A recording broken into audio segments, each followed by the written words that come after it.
Welcome to Being Intrepid, where each conversation is a front row seat to how bold leaders are reimagining learning to meet the moment and shape what's next. I'm your host, Sam Herring.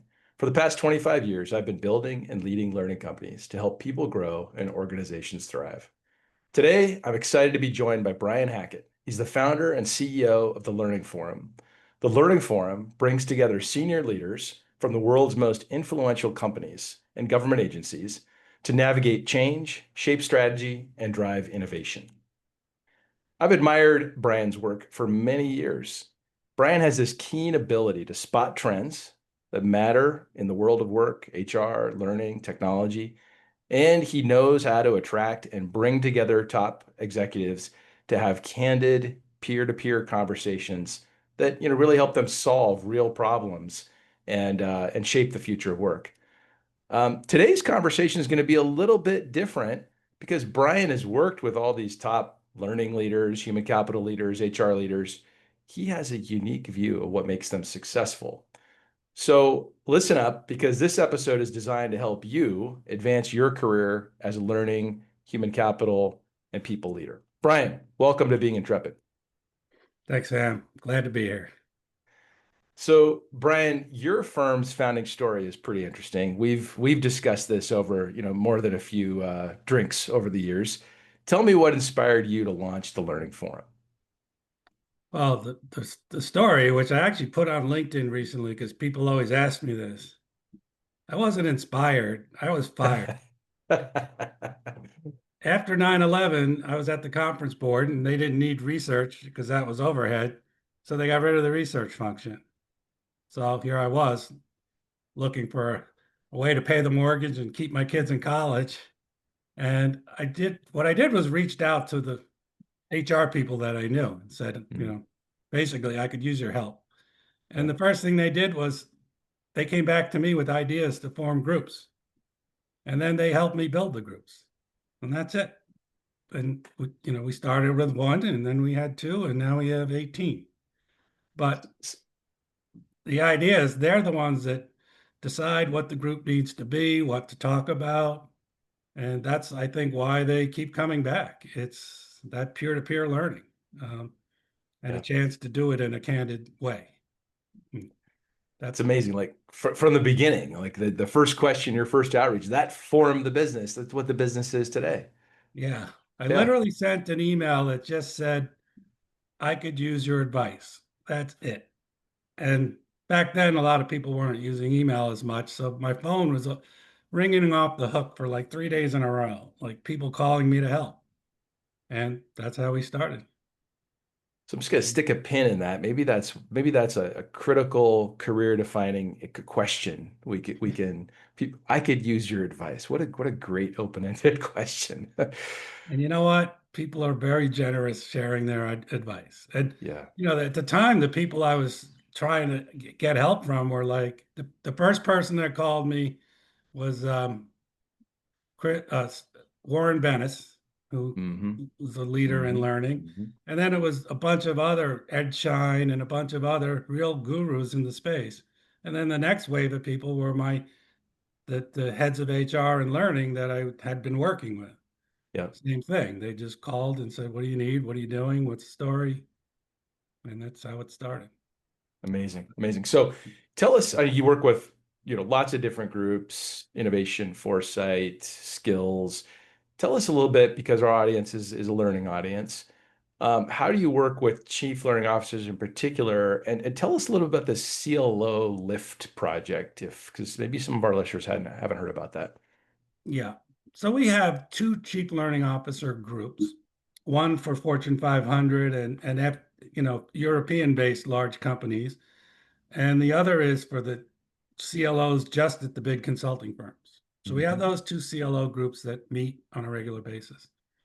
Then we have the Talent Management Council, which is their peers, sometimes their bosses, more and more their bosses. Um, and then we have the skills group and we have others, but they're all related because they're all trying to solve the same problems.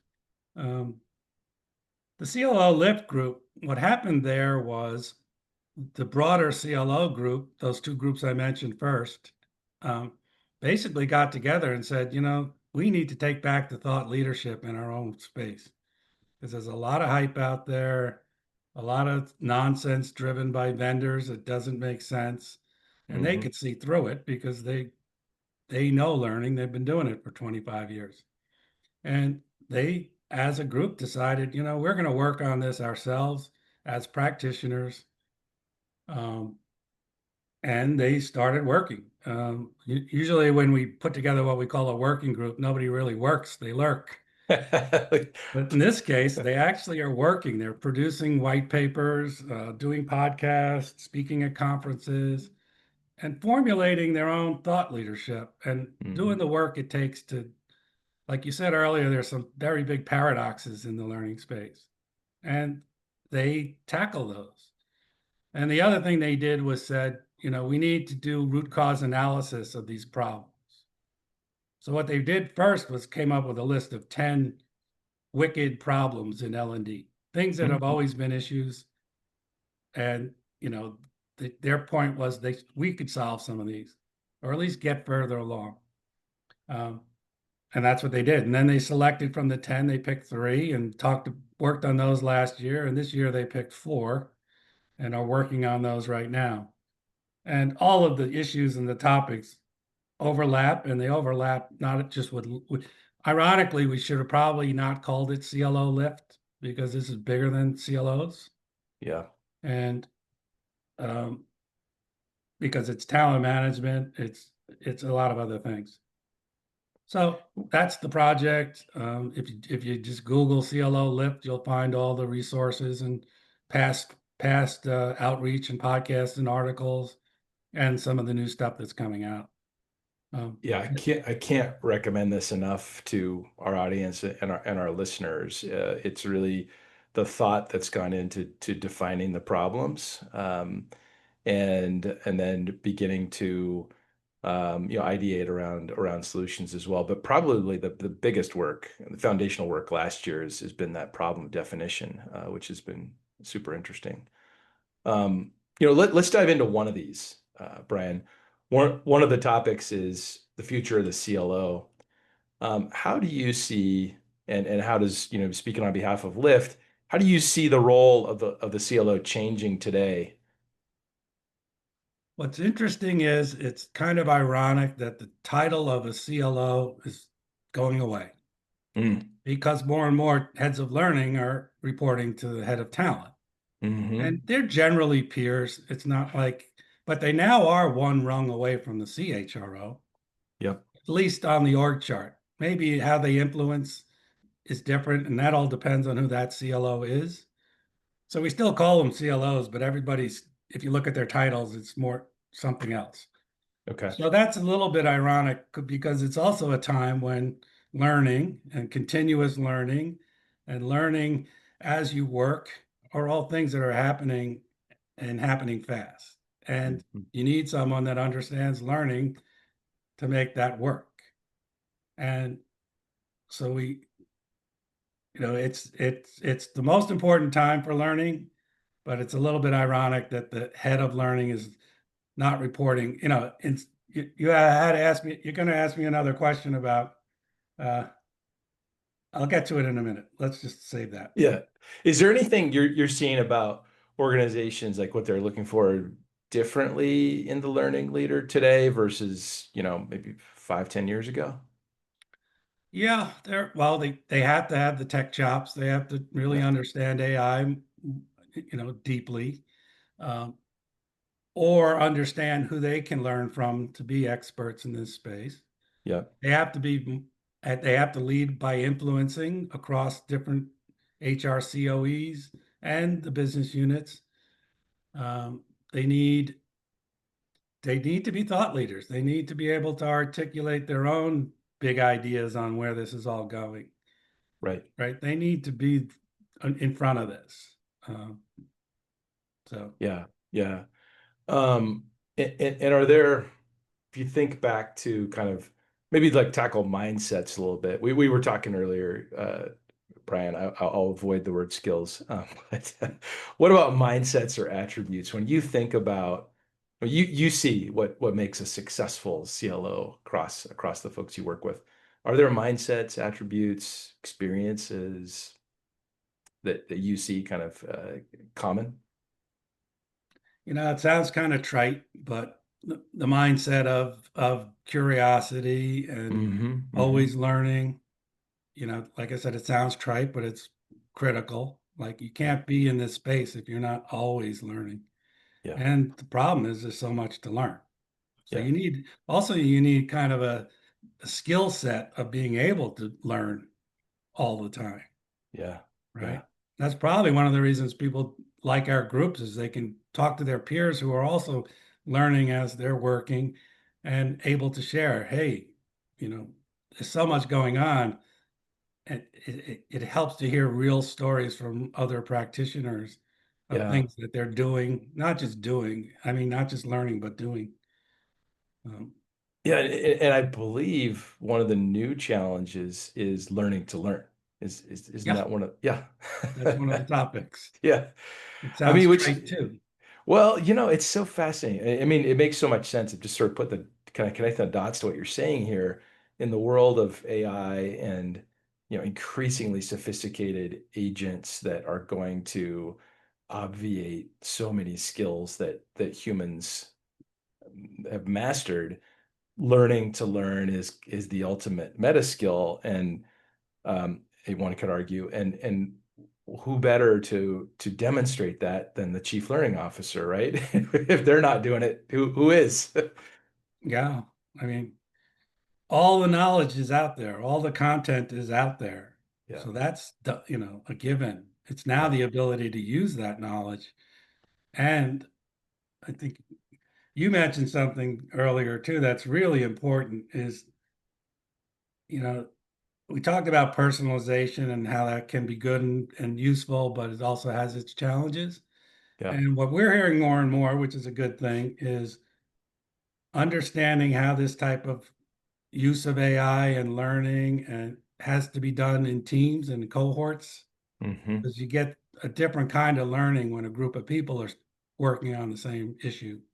We're trying to innovate together. And Yeah. we've seen more and more examples of companies realizing, we just need to send a team to tackle this task, not leave it up to one person Yeah. and Yeah. get that thinking going that, you got a lot of other peers in your organization that can help you. Yeah. Yeah. Absolutely. This balance between Brian and I have chatted about, between personalization of the learning experience to the individual in every conceivable way, uh, balancing with what about the needs to, like you said, work together in teams, learn together in teams, synchronize, build a common culture, those sorts of things. So these are the paradoxes that the CLOs need to figure out. So on the flip side, are there ways you see some CLOs struggling to keep up or fall behind? Um, is that something you're noticing? Well, they're struggling because they're not getting more headcount. Their budgets are flat.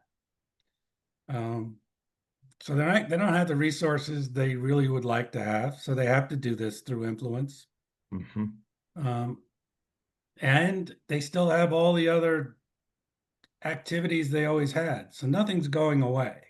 Yep. It's just being more added. Yep. So that's always a challenge.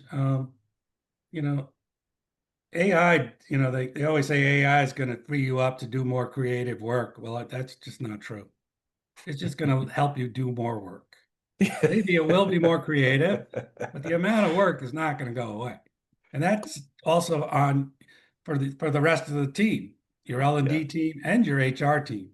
Yep. So one of the things we hear from CHROs is how stressed out their teams are, Mm. right? And that's one of their big challenges is to keep their team uh, happy and productive and creative when it's not easy.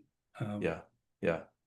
you know, It's uh, it seems like every tech business case I've seen is always like, well, we're going to free up more time because for these if more efficiency, so that they'll give that time back to the business so they can do more. To your point, yeah, Brian. not true. That's the big lie in vendor tech lingo. Yeah, Um, yeah. So let's talk a little bit about what you mentioned earlier about thought leadership with CLO Lift, because I find that really interesting that it's become a platform for learning talent leaders to, to take back the mic, as it were, to tell the story and share their expertise. So um, tell us a little bit about, what you've seen learning leaders, talent leaders do to effectively um, become thought leaders, develop that thought leadership muscle, develop their personal brands. How have you seen them do that? What have you seen as successful approaches there? Well, honestly, I don't think enough of them are doing enough. There's Okay. a few actually that have done their own podcast, which is Yeah. great. They do need to do more writing so Mhm. they can collect their thoughts. Mhm. When you have to teach something, that's when you learn it, and they think they Yeah. need to do more of that. Yep. But they need to get it out there in the public, whether it's, like I said, other podcasts, their own podcasts, speaking at conferences, Yeah. LinkedIn. Because what's interesting is um, not only do their companies get the exposure as a company that takes learning seriously, Mhm. their peers in their company see these things and start to understand that this is part of the culture and the Mhm. mission. Um, so there's advantages in many ways for building your company brand as well as building your own personal brand. Yep. Um, I don't want to name names, but there's always a list of people out there you can recognize that are doing this. And Totally. what I tell other, especially younger L&D people is, look what they're doing. Just go copy what Mhm. they're doing. It's Mhm. not rocket science. It's just Mhm. they're out there. They're more active. Like I said, mostly writing and doing podcasts and other outreach. Um, Yeah. Yeah. and the other thing I would urge them to do is get their CEO to do the same thing. Yeah. Good point. Yeah. There's a handful of CEOs that always articulate the value of learning. And again, I don't want to name names, but we know Yep. who they are. Yep. And that's where the CLO or the head of HR can be teaming up with the CEO to say, this is just good branding for recruiting. I mean, it's exactly what GE did back in the day when they were the number one company for MBAs to go to, Right. because Right. they built the reputation as a leadership factory, an academy company. And a lot of the consulting firms are able to do that because they can do a lot of learning for their people. But the regular companies out there that have a big advantage in making themselves known as a real learning organization. Yeah. And Yeah. this, it's not hard. It's not very time consuming. Just got to get a little creative.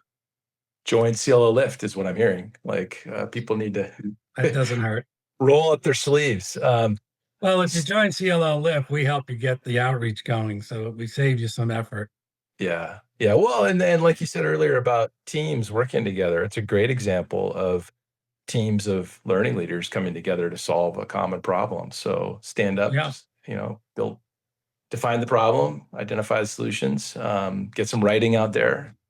That's Also, I great. mean, every one of these people, I always ask them, how are you personally using AI and what are you Hmm. learning? And Hmm. and it's great to hear some of the stories because when they get into it, they're really doing some new things. And even with CLL Lift, we actually did two things. One of the groups was working on a problem. They set up their 90-minute call.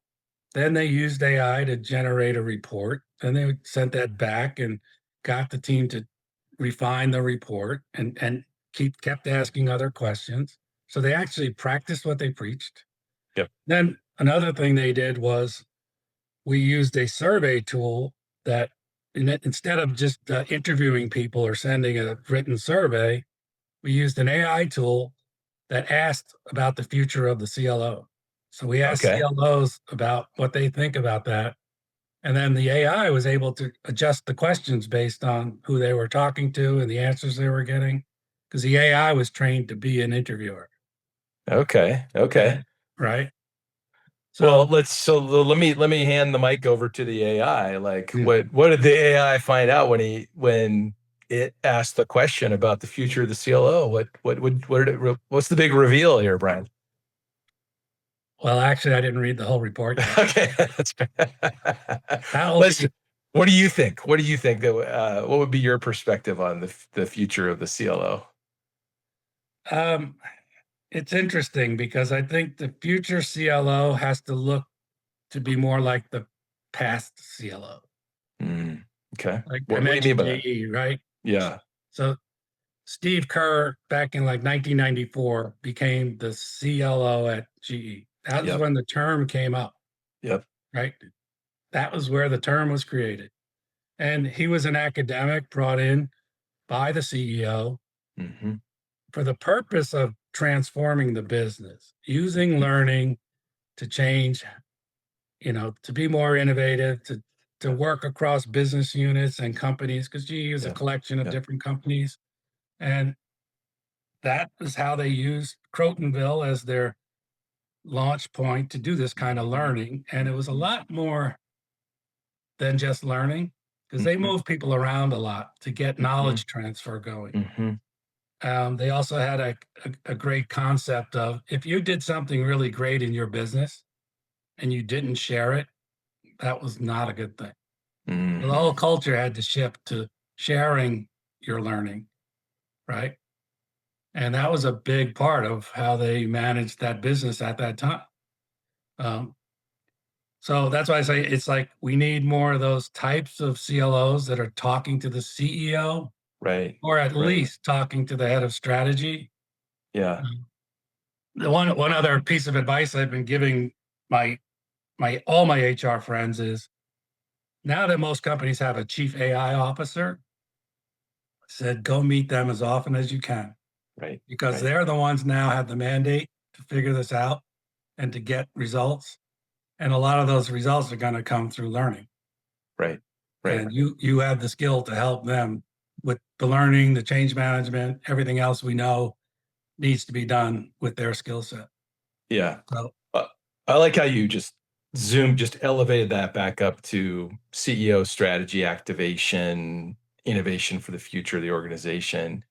I mean, it's probably maybe it has something to do with the level at which CLOs are landing, like you were saying earlier. If they're kind of getting buried in the organization, maybe they don't have that access to be that critical partner to the CEO.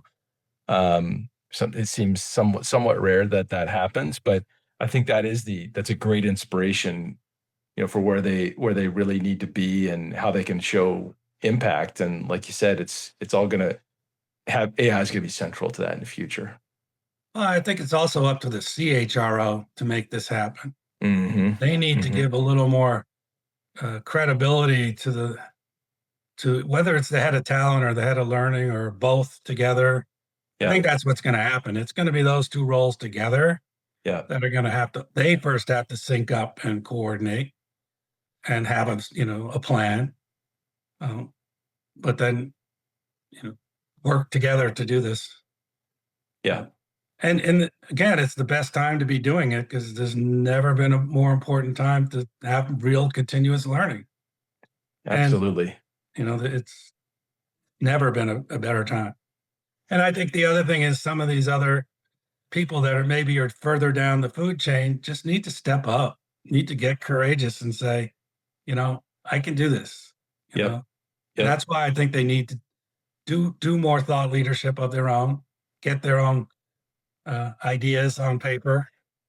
Um, and Yeah. like that's again going back to CLO lift, why that's worked so well is everybody's putting their ideas on paper and then challenging each other because like Right. there's always a paradox with Yep. whatever these topics are.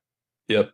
Yep. And you know, the other thing I would encourage CLOs to do is spend a lot more time with the business unit leaders, Hmm. just asking them what they need.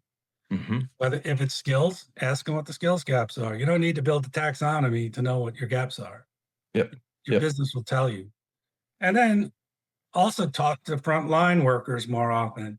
And now with AI, you have the ability to, talk to them more because Yep. you can get to them better. Um, so I think that's another thing. If I was in that role, I'd be doing more as much as I could. Um, and again, going back, same thing, man. Team up with your AI officer or your head of strategy and really get in sync with their agendas. You know, because that's what you know. They always say, you have to have business acumen, but you also have to have just an understanding of the strategy and where the firm is going. Right, right. Well, I mean, that's great wisdom to end on. It's, step up, claim the mantle, get your ideas down, set a vision, engage with the business leaders, engage with the front line, engage with your AI leadership. Those are some incredible pearls, Brian, to end on. So thank you for sharing all this wisdom with us. I know it comes through years of experience and engagement with some pretty amazing learning leaders. So thank you so much.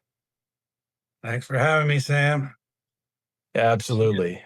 So, No hey, problem. one question, Brian, if listeners want to learn more about the Learning Forum, about CLO Lift, about your work, what do you recommend?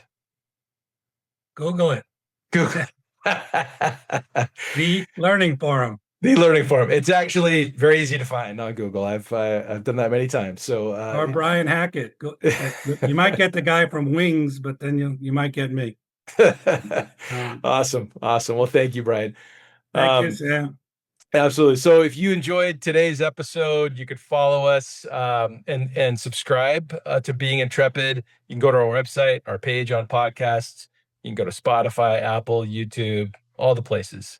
And if you have a learning challenge that you'd like to put on our radar, or someone you think we ought to talk to, drop us a line. And until next time, keep asking the hard questions, chart your own course, and keep on learning. Thank you. Thanks, Sam.